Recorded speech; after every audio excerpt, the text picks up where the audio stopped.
అయ్యా మేము 4 సంవత్సరాల నుంచి పింఛను వస్తుండే మేము ఎల్లో తెచ్చి చెప్తున్నారయ్యా. నాకు పచ్చివాతం వచ్చిన మనిషిని, నేను నడవలేను. పోయిన నెలలో సచివాలయం పోయి వచ్చారు, పానం పోయింది. మాకు ఆడపిల్లలు చూసేలేరు, మగపిల్లలు లేరు నాయన. మేము నడవలేము. బ్యాంకులు వద్దు, ఏమొద్దు. ఆ చంద్రనారాయణ బాబులు కేసులు పెట్టి ఇట్లా వారెంట్ల మీద ఎందుకయ్యా ఇట్లా చేయటం? మాకు జగనే కావాలయ్యా.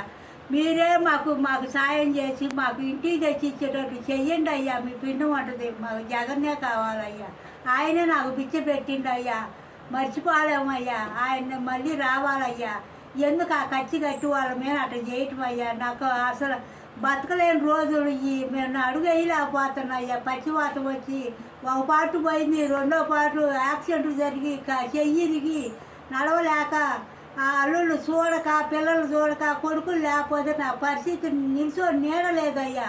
ఇది నా పరిస్థితి. అల్లాడిపోతున్నానయ్యా.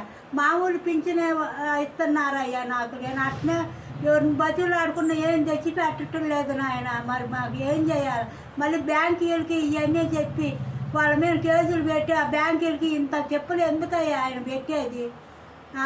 మాకు ఆ జగనే రావాలయ్యా. జగన్ పొన్నాను మాకు ఒడ్డునేసిండు అయ్యా. నాకు ఆయనే పింఛన్ ఇచ్చిండు అయ్యా.